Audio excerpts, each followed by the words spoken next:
Bonjour à tous. J'espère que vous allez bien en cette rentrée.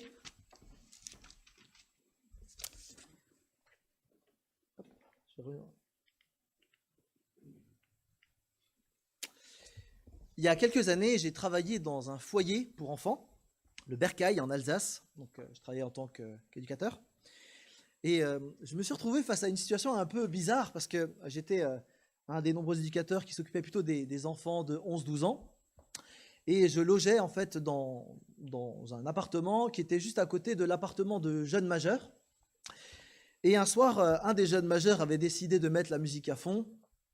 Et moi, j'avais prévu de me reposer. Vous voyez le... Donc je vais voir ce jeune adulte qui était vraiment en colère ce jour-là. Il avait besoin de sortir des choses. Et donc en discutant, je lui demande est-ce que tu peux baisser la musique? Et puis non, je ne veux pas baisser la musique. Et du coup, je lui dis écoute, j'ai pas envie de te casser la tête, je veux juste que tu baisses la musique. Et en fait, on ne s'est pas compris, parce que lui, il a compris que littéralement, j'allais lui casser la tête. Alors que je voulais juste dire, je voulais pas te prendre la tête. Alors, mon expression était foireuse, effectivement. Mais du coup, il s'est mis en colère, et j'ai pas compris tout de suite, il a fallu bien une minute pour que je comprenne qu'on ne parlait pas de la même chose. Il me dit, ouais, si tu veux te battre, pas de problème. Mais je veux pas me battre, je veux juste pas te casser la tête. Ouais, si tu veux te battre, pas de problème. Et il m'a fallu ce petit temps pour réajuster mon discours, parce qu'on ne se comprenait pas. L'incompréhension. On a certains films qui jouent avec l'incompréhension. Peut-être vous avez vu ce film, Le Prénom, qui joue sur un quiproquo énorme. Vincent s'amuse à faire croire à sa famille qui est là rassemblée que lui et sa femme vont donner un prénom à leur enfant qui va naître, et ce prénom c'est Adolphe. Et évidemment, tout le monde réagit un peu à cette annonce. Et sa femme qui arrive plus tard, elle pense que son mari a donné le vrai prénom, Henri, à la famille. Et du coup, il y a tout un quiproquo qui se joue dans l'histoire, et je vous invite à regarder le film, ça part dans tous les sens. Et donc, du coup, la femme ne comprend pas pourquoi la famille est révoltée sur le prénom de l'enfant. Évidemment, il lui manque quelques éléments. Dans la vraie vie aussi, il arrive des situations où plus on essaye de s'expliquer et de se clarifier, plus tout s'embrouille. Ça vous est déjà arrivé? Ouais, ça, je ne suis pas tout seul. Merci. On vit tous, avec des membres de notre famille, avec des collègues, avec des amis, des moments où on n'arrive pas à se faire comprendre. Et c'est frustrant. Mais le pire, c'est d'être incompris par les gens de qui on est les plus proches, par ceux qu'on aime. L'évangile de Marc, que nous lisons depuis un petit moment, plusieurs semaines, montre que ceux qui entouraient Jésus ne comprenaient pas toujours qui il était. Cet évangile que nous lisons est structuré par deux déclarations qui parlent de Jésus-Christ, une placée tout au début de l'évangile, première ligne, et une vers la fin. À la première ligne de l'évangile, on apprend que Jésus est le Fils de Dieu. Donc le lecteur de Marc, il sait d'entrée de jeu qui est Jésus. Mais le public qui va découvrir Jésus, lui, ne le sait pas forcément, et il va devoir découvrir au fil des pages qui est ce Jésus. À la fin, la déclaration, elle est reprise par un centurion qui redit Jésus-Christ, cet homme, était vraiment Fils de Dieu. Mais entre les deux, donc, on a cette identité voilée. On parle parfois en théologie de secret messianique. L'idée, c'est que Jésus suscite le questionnement. Et les gens qui le croisent ne savent pas toujours qui il était vraiment. Et quand on fait des interviews dans la rue aujourd'hui, si vous demandez qui était Jésus, vous avez aussi toute une foultitude de réponses qui vont du prophète à l'homme historique, à une légende, etc. Alors, pour le coup, on a des preuves historiques qu'il a réellement existé, mais ça ne nous renseigne pas sur son identité réelle. Qui était Jésus? Jésus, en tout cas, suscite le questionnement hier comme aujourd'hui. Et parfois, au lieu de rester dans le questionnement, certains osent apporter une réponse ayant pour but de décrédibiliser Jésus. Et c'est ce qu'on va voir dans notre texte, parce que Jésus dérange, par son attitude, par ses paroles. Et donc je vous propose de lire simplement Marc 3, les versets 20 à 35. Et vous pouvez prendre dans vos Bibles, où il s'affichera sur l'écran. Vous pouvez vérifier que je n'ai pas trafiqué le texte biblique, donc c'est bien de prendre vos Bibles. On ne sait jamais. Je vous rassure, je ne l'ai pas fait.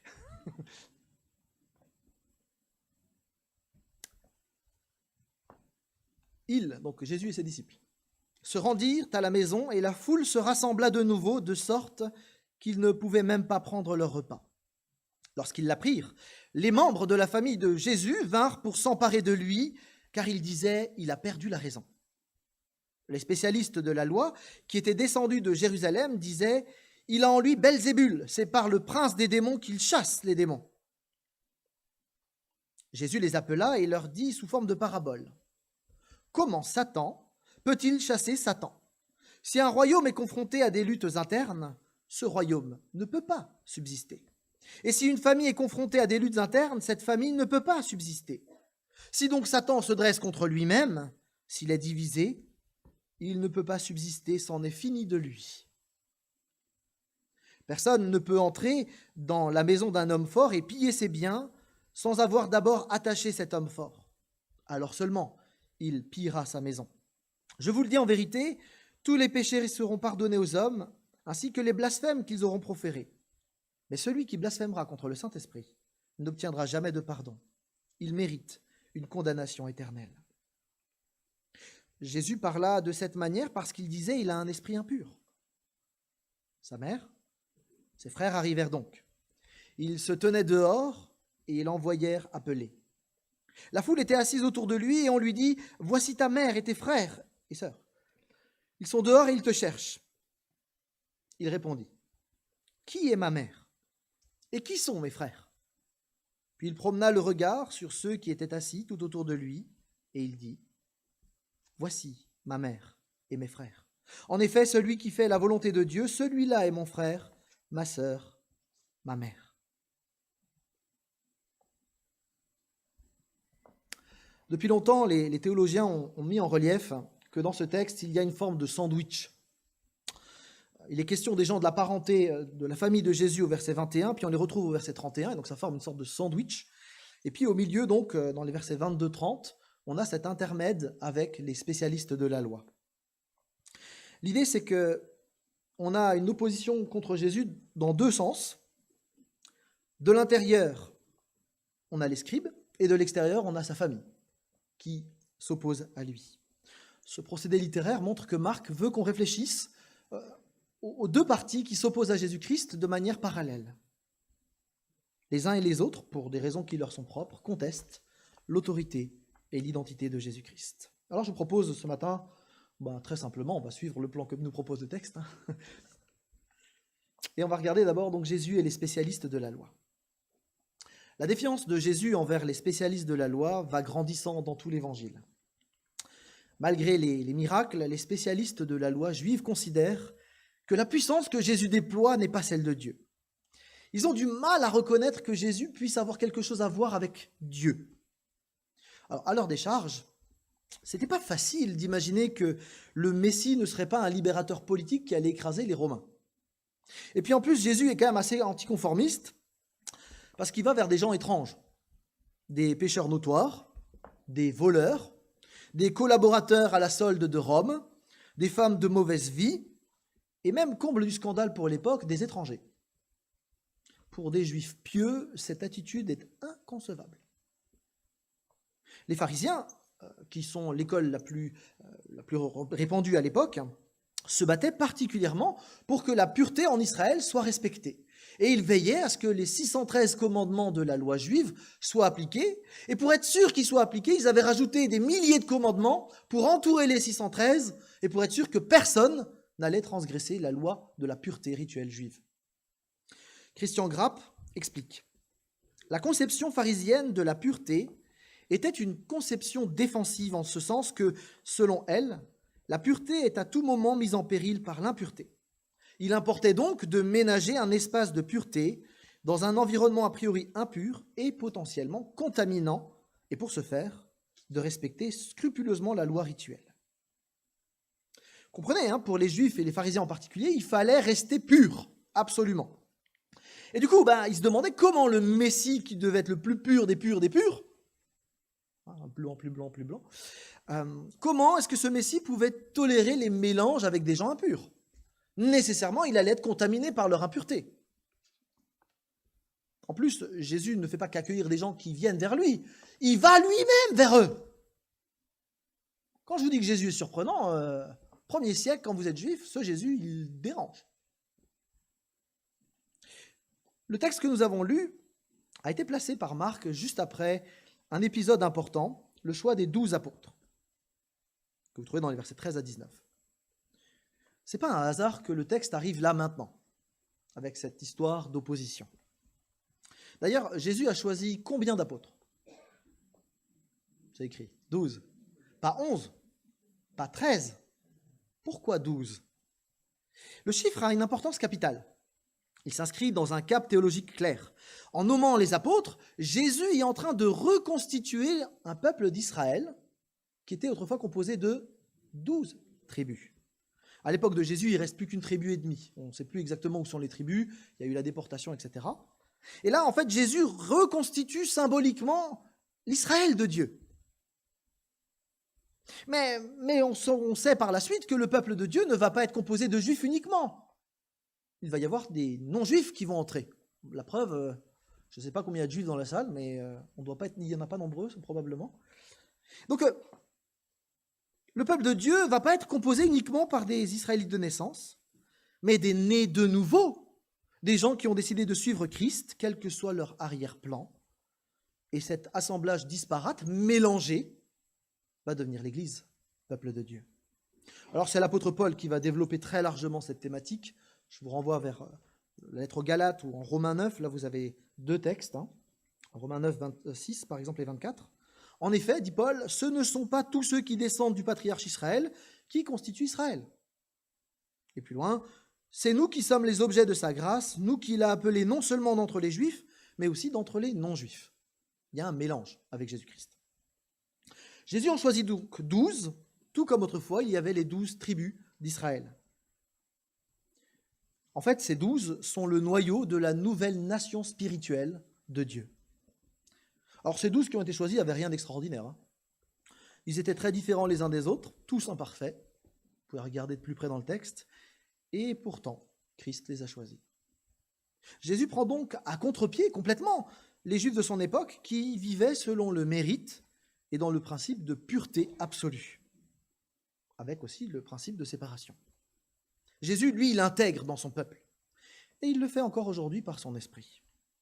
Jésus-Christ invite, finalement, chacun de nous à faire partie de son Église, de son peuple. Il ne s'agit pas simplement de rejoindre telle ou telle association chrétienne, mais de rejoindre l'Église. Et alors que nous allons commencer une nouvelle année pleine de défis, il est bon de se rappeler que l'Église, c'est le projet que Dieu a voulu. Et si c'est ce que Dieu a voulu, nous sommes invités, nous qui voulons suivre Dieu, à vivre pleinement le projet que lui a voulu. Christ est venu sur terre, il a nommé des apôtres et il a donné sa vie pour ce projet, l'Église. Il serait quand même dommage que l'Église devienne l'annexe de l'annexe de l'annexe dans notre vie, alors que Christ a donné sa vie précisément pour ce projet-là. Nous sommes invités à contribuer à notre niveau avec les dons que le Seigneur nous a donnés à ce projet. Jésus prenait donc à contre-pied les personnes de son temps. En même temps, c'est clair que l'enseignement de Christ, son ministère, avait quelque chose de divin. Les miracles sont des signes qui attestent qu'il est bien envoyé de Dieu. Mais ne pouvant s'y résoudre, les spécialistes qui auraient dû voir l'œuvre de Dieu affirment du coup que celui qui chasse les démons est en fait habité par le prince des démons. Leur accusation est grave. Elle est blasphématoire. Elle est ignoble. Alors Jésus répond, il ne se laisse pas faire. Il commence par réfuter l'absurdité de leur proposition. S'il chasse les démons au nom de Belzébul, alors Satan travaille contre lui-même. Ça n'a aucun sens de libérer des gens que vous voulez garder prisonniers. Jusque-là, on est à peu près tous d'accord. Ensuite, Jésus lance une mise en garde sévère contre les scribes. Ils se sont rendus coupables d'un péché impardonnable. Alors, on a dit beaucoup de choses à ce sujet, et peut-être ça vaut le coup de s'arrêter juste une minute pour rassurer tout le monde. C'est un péché que les humains pouvaient faire lorsque Jésus était sur terre. C'est plus un péché qui est possible aujourd'hui. À l'époque, compte tenu de toutes les preuves que les spécialistes avaient sous les yeux, ils auraient dû reconnaître Jésus. Mais au lieu de reconnaître, en tant que spécialiste de la loi, en tant que fidèle de Dieu à l'époque, au lieu de reconnaître le Messie, ils ont dit non, c'est pas lui, on va le crucifier celui-là. Et au lieu d'accompagner les gens vers le Messie, ils ont fermé la porte à double tour. C'est ça, le péché contre le Saint-Esprit. Ils ont délibérément refusé de reconnaître que Jésus-Christ est le Messie.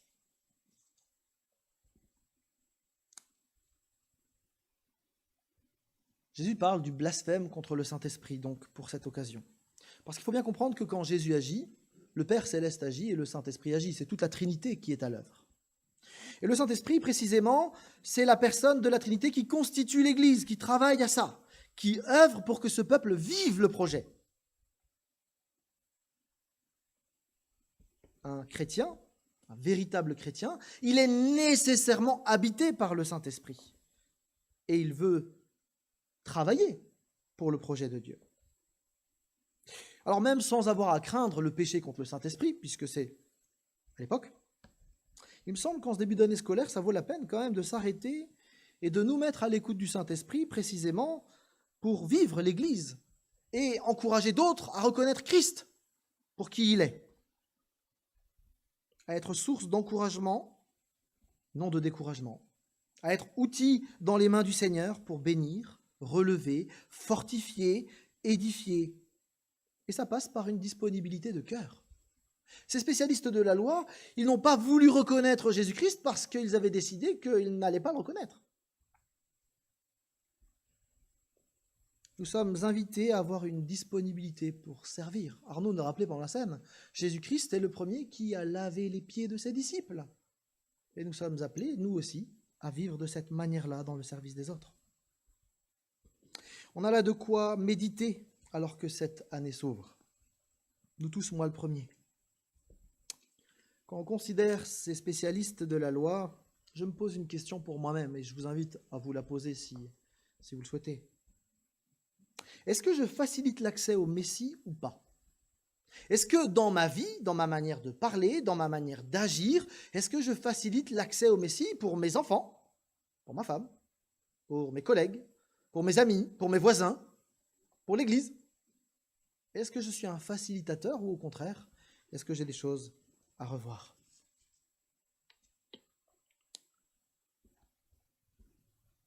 Regardons maintenant les membres de la famille de Jésus et Jésus. Jésus n'était pas dans les clous pour les religieux de l'époque, mais pour sa famille aussi, il ne menait pas une vie normale. C'est pourquoi ils se rendent à Capernaum, et c'est pour ça ils veulent se charger de lui, ils veulent le retirer de ce qu'il est en train de faire. La famille de Jésus pense qu'il a perdu la raison, qu'il est sorti de lui-même, qu'il est à côté de ses pompes, enfin vous dites comme vous voulez, ou de ses sandales à l'époque. Il faut comprendre, Jésus se consacre au ministère qui est le sien, poussé par l'amour de Dieu. Et c'est clair que d'un point de vue humain, il y a quelque chose d'étonnant. C'est beau de voir une personne vivre sa passion. Vous savez, quand vous avez quelqu'un de passionné, il ne mange pas pendant un repas ou deux, mais c'est pas grave, c'est sa passion, voilà, il est à fond dans son truc.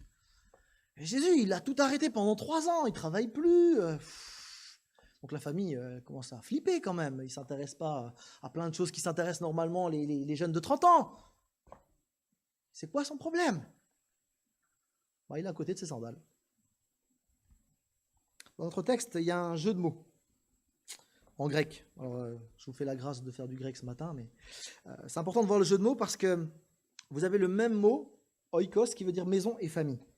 Et donc, en fait, vous avez Jésus qui est à l'intérieur de la maison, mais la famille veut le réintégrer à sa maison. Donc, vous avez un jeu de mots avec ça. Et en fait, le jeu de mots, il est important, c'est pas juste pour faire bien que je fais ça, mais c'est que le texte, il tourne autour de cette question, finalement, qui est dans la maison de Christ et qui n'y est pas? C'est ça l'enjeu. Qui fait partie de la famille de Christ et qui n'en fait pas partie? Et tout le texte tourne autour de ça. Et c'est pour ça, notamment, que le choix des 12, le peuple de Dieu, se trouve juste avant. On se pose la question, mais de qui fait partie de ce peuple? Qui fait partie de cette famille? Et d'ailleurs, Jésus va répondre à la question à la fin de notre texte. Pour le moment, notons simplement que Jésus-Christ a vécu une vie qui n'était pas simple. Et ça vaut peut-être le coup là, de juste nous arrêter un instant. Lui qui est Dieu de toute éternité, qui s'est incarné pour montrer l'amour de Dieu pour les hommes, il a été critiqué, incompris, malmené verbalement. Être traité de suppôt de Satan, c'est quand même pas hyper sympa, ou de fou. Et finalement, il a été insulté, tué. Et dans quelles conditions? Vous pouvez voir la suite dans les évangiles. Peut-être que certains d'entre nous ne se sentent pas non plus compris. Peut-être certains se sentent même pas respectés dans leur identité pour différentes raisons. Jésus comprend ça, parce qu'il l'a vécu. Et il sait exactement ce que ça fait d'entendre des mots violents, des blessures, des critiques. Parfois, il arrive que des collègues, des clients, des patrons critiquent, se moquent, même soient agressifs. Certains nous énervent par leur incompétence, d'autres se défendent par des mensonges ou des arrangements. Parfois, ce sont des membres de la famille qui nous prennent la tête. Parfois, ils ne comprennent pas. Parfois, ce sont des membres de l'Église, c'est tendu. Parfois, c'est même avec le pasteur. Si c'est le cas, venez me voir, merci. À d'autres moments, c'est dans le voisinage que c'est compliqué. Les gens du même palier, le gars qui met la musique à fond, etc. Tôt ou tard, plus ou moins régulièrement, nous allons vivre des tensions, des difficultés relationnelles. Faut pas se leurrer. Ça arrive même dans les couples où les deux s'aiment. Moi, j'aime à fond ma femme, ça nous arrive de nous disputer. Si ça arrive entre deux personnes qui s'aiment, il y a de fortes chances que ça arrive avec le voisin qui met la musique à fond. Mais Jésus comprend que ça puisse être frustrant, pénible et même parfois violent, parce qu'il l'a vécu. Mais il nous encourage. S'il est possible, autant que cela dépend de vous, soyez en paix avec tous les hommes. Dit autrement, on est appelé à faire notre part, à être artisan de paix autant qu'on le peut. Ça implique parfois des remises en question. Ça demande aussi que parfois on demande pardon, parfois qu'on accepte le pardon quand c'est nécessaire.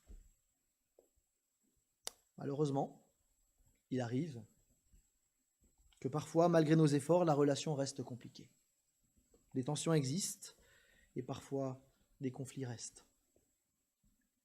Quoi qu'il en soit, dans toutes ces situations complexes, Jésus ne nous laisse pas seuls et il nous comprend. Il sait à quel point ça peut être difficile pour chacun d'entre nous. Il connaît nos pleurs, nos questionnements, nos doutes, les incompréhensions qu'on peut vivre.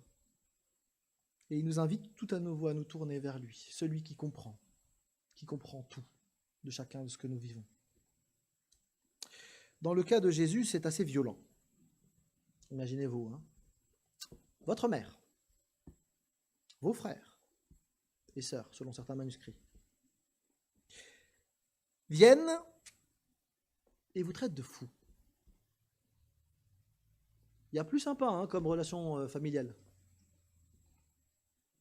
En fait, dans le cas de Jésus, c'est son engagement qui a dérangé. Ça a dérangé particulièrement sa famille, ses frères. Au passage, ça écorne un petit peu la virginité perpétuelle de Marie. Mais Jésus, il est bousculé par sa famille proche à cause de son engagement. Et c'est possible que notre engagement dérange aussi. J'aimerais parler un instant de Martin Luther King, qui a eu un engagement très dérangeant, alors qu'en fait il luttait pour la justice, qu'il le faisait de manière non violente, et il a été roué de coups, tabassé dans la rue, enfermé un certain nombre de fois, et finalement assassiné à cause de son engagement. Notre engagement pourrait aussi parfois nous valoir critiques, remarques, moqueries, coups parfois, persécutions. J'ai rencontré, on a fait un camp avec plusieurs jeunes de l'église là, la semaine dernière, 2 semaines, ouais. Et en fait, on avait dans les campeurs qui étaient là, parmi les jeunes chrétiens, une jeune fille qui venait d'un milieu salafiste extrêmement radicalisé. Et en devenant chrétienne, en décidant de suivre Christ, alors qu'elle le fait sans violence, sans agressivité envers ses parents, elle a dû couper les ponts avec ses parents qui veulent la tuer, et son grand frère en particulier. Ça arrive aujourd'hui en France. Il est possible que notre engagement nous coûte bien plus que ce qu'on imagine. Pour nous, ça veut dire parfois simplement que comme on garde du temps pour vivre l'Église le dimanche et en semaine, qu'on s'investit dans la vie communautaire, qu'on prend du temps pour recevoir des personnes à la maison, pour certains, ça paraît étrange. Quoi, t'es chrétien ? 2021, chrétien ? Vraiment ? T'as moins de 30 ans, t'es chrétien ? Vraiment ? Enfin, moi, j'ai un peu plus maintenant. Mais... Et plus encore, quand on prend des positions qui sont à contre-courant, au niveau éthique, parce qu'on prend la Bible comme référence, ou quand on annonce à quelqu'un qui souffre qu'on va prier pour lui, on peut nous regarder avec des yeux... Ouais, t'es à côté de tes sandales, quoi. Enfin, de tes tongs, maintenant, mais... Il arrive aussi que parfois, lorsque notre vie a la saveur de Christ, lorsqu'on veut aider, lorsqu'on sert, quand on est rempli de compassion, qu'on réagit sans violence à la pression au travail, il arrive qu'au lieu d'avoir de la reconnaissance, des gens abusent, des gens critiquent, se moquent. Et alors on se pose la question, mais du coup ça sert à quoi d'être sympa si c'est pour recevoir des coups? À quoi ça sert de vouloir aimer si en retour on a des critiques? Pourquoi prendre du temps pour s'engager puisque de toute façon on n'arrête pas de critiquer mon engagement? Certains se découragent, certains se blindent, d'autres deviennent indifférents. Et dans le secret de nos chambres, ou parfois ailleurs, j'ai donné merci, ça va. Maintenant je m'occupe de moi. Je comprends toutes ces injustices, ces méchancetés découragent. Des fois j'en vis aussi. Mais en cette rentrée, j'aimerais nous sensibiliser, moi le premier, à continuer de vivre une vie qui honore Christ, même si on a été déçu, épuisé, et si on en a marre. Dans notre texte, suite aux critiques reçues, Jésus va interpeller chacun. Celui qui fait la volonté de Dieu, celui-là est mon frère, ma sœur, ma mère. Les disciples qui sont autour de Jésus sont pas mieux que le gars à côté de ses pompes qui est en train de raconter une histoire. Le gars qui est fou, il est fou, son problème. Mais les gens qui adhèrent et qui suivent un fou, ils sont au moins aussi fous que lui. Et Jésus dit non, ils sont pas fous. Ils font partie de ma famille.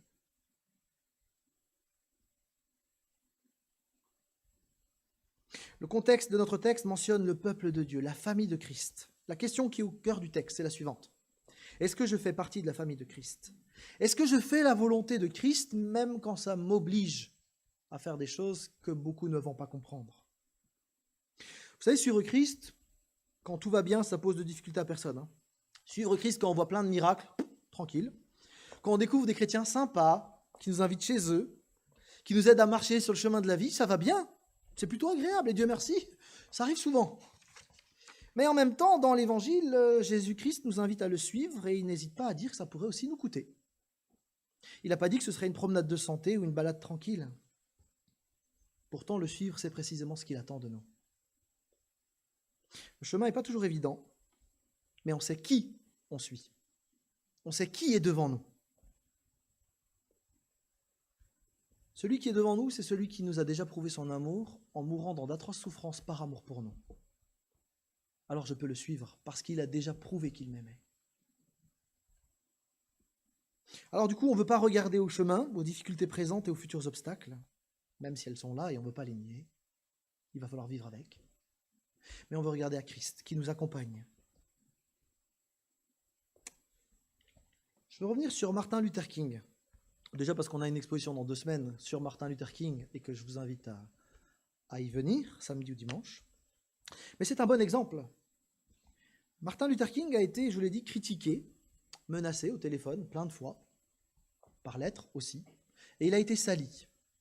Il y a un rapport du FBI qui a été mis en place par un raciste notoire, qui décrivait la vie de Martin Luther King comme étant complètement dissolue, avec des femmes de mauvaise vie, etc. Enfin, on lui a mis tous les péchés sexuels possibles et imaginables, et il les a tous faits dans ce rapport.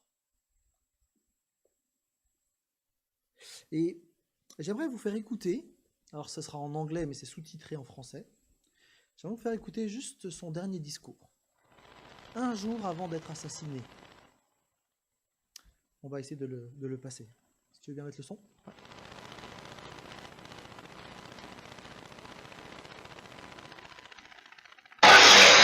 Well, I don't know what will happen now. We've got some difficult days ahead. But it really doesn't matter with me now. Because I've been to the mountaintop. I don't mind. Like anybody, I would like to live a long life. Longevity has its place. But I'm not concerned about that now. I just want to do God's will. And he's allowed me to go up to the mountain.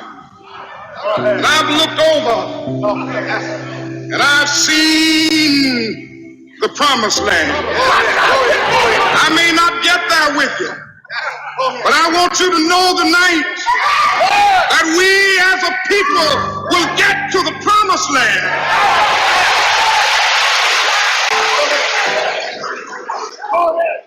So I'm happy tonight. I'm not worried about anything. I'm not fearing any man. Mine eyes have seen the glory of the coming of the Lord.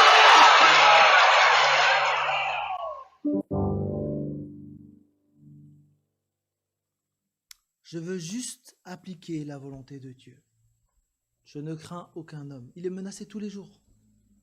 Je ne crains aucun homme parce que je fais la volonté de Dieu. Mes yeux ont vu la gloire. Je sais où je vais.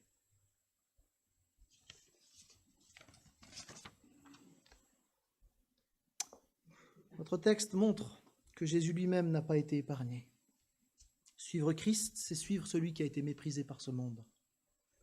On l'a traité de fou, on s'est moqué de lui, on a abusé de sa gentillesse, mais il a continué à aimer, encore et encore.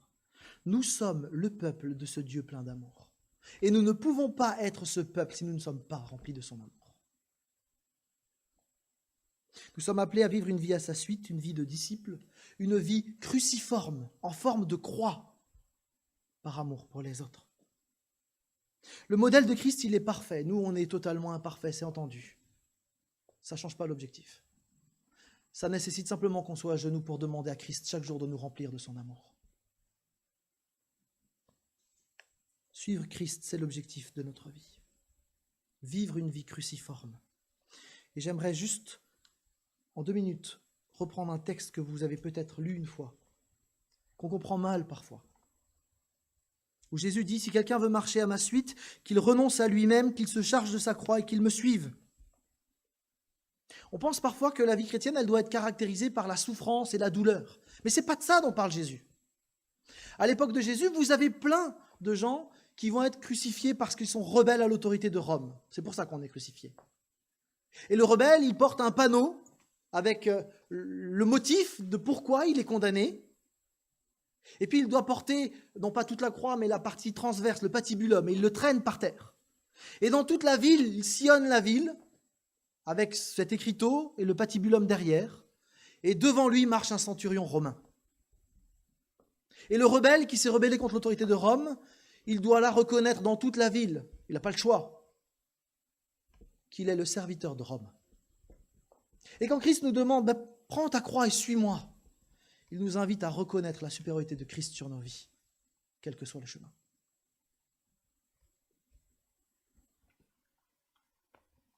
En prenant cette image, Christ nous invite à nous placer librement à sa suite, parce qu'on a compris qui est devant Christ.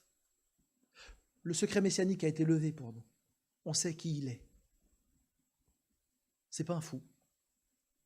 C'est pas un suppôt de Satan. C'est le Fils de Dieu. Dieu lui-même fait homme, le Messie, le Sauveur, le Seigneur. Notre vie n'est donc pas nécessairement une vie de souffrance, mais par contre c'est une vie obligatoirement d'allégeance, de soumission à la personne de Christ, quel que soit le prix. L'allégeance, c'est une autre manière de parler de la vie de disciple.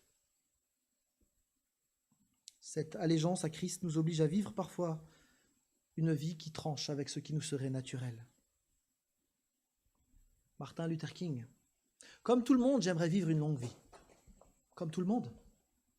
Il est marié, il a des enfants. Comme tout le monde, j'aimerais vivre une longue vie. Mais son combat pour la justice, parce qu'il sert un Dieu de justice, est plus grand. Jésus affirme, « Celui qui fait la volonté de Dieu, celui-là est mon frère, ma sœur ou ma mère. » On ne peut pas être un chrétien sans vivre une vie de disciple obéissant, aimant à la suite du Seigneur. Et nous avons clairement tous, moi le premier, besoin de l'aide du Saint-Esprit pour nous y aider. Ce texte souligne l'importance de faire la volonté de Dieu. Dit autrement, est-ce que je réponds aux critères fixés par Jésus pour être membre de sa famille ? Ou bien est-ce que les circonstances, les déceptions ont eu raison de mon zèle ? de mon enthousiasme pour le Seigneur. L'histoire montre qu'en général, les gens qui veulent suivre Christ pleinement ne sont pas compris par leur famille et leurs contemporains. Moody était appelé le fou de Dieu. L'apôtre Paul fut accusé aussi de folie. Martin Luther King et bien d'autres, des chrétiens aujourd'hui, sont accusés de folie. C'est pour cet amour en parole et en acte qu'on veut vivre, même si on nous prend pour des fous. On veut vivre cet amour généreux que Dieu donne à tous les humains. Nous sommes invités, en cette rentrée, à une nouvelle prise de position. Jésus nous offre le grand et merveilleux privilège de faire partie de son projet, de l'Église. Et bien qu'on ne puisse pas encore profiter de sa présence physique, on peut profiter de sa présence spirituelle. Parce que si nous essayons de vivre pour sa gloire pleinement, nul doute qu'il nous accompagne.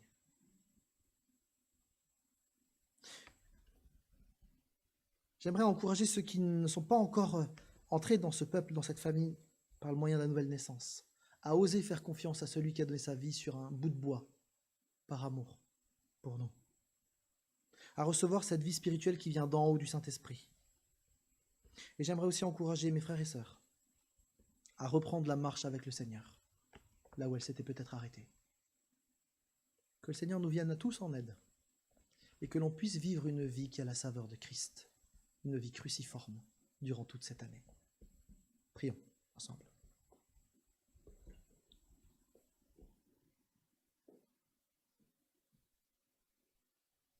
Seigneur, merci parce que tu as voulu te constituer un peuple de toute nation, de toute culture, de tout âge, hommes, femmes, peu importe la condition sociale, peu importe les activités que nous avons dans la semaine, tu as voulu te faire un peuple qui reflète l'amour de Dieu sur terre.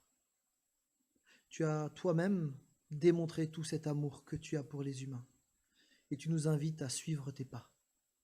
Tu nous invites à vivre une vie cruciforme, une vie de disciple, une vie d'allégeance.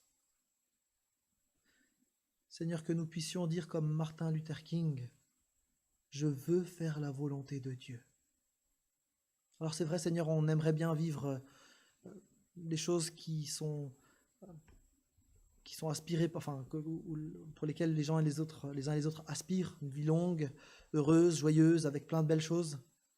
Seigneur, on prie pour recevoir ça de ta part. Mais Seigneur, ce matin, on veut reconsidérer aussi l'exigence de la vie d'un serviteur de Christ. On veut reconsidérer tout à nouveau ce à quoi tu nous appelles, à aimer contre toute attente. On ne veut pas d'une grâce à bon marché. On veut, Seigneur, te suivre, toi. Merci parce que tu as démontré ton amour. Et on sait que ce que tu as promis est vrai. Seigneur, rends-nous fidèles. Remplis-nous de ton amour, que ton esprit prenne toute la place dans nos vies et que nous puissions te suivre réellement.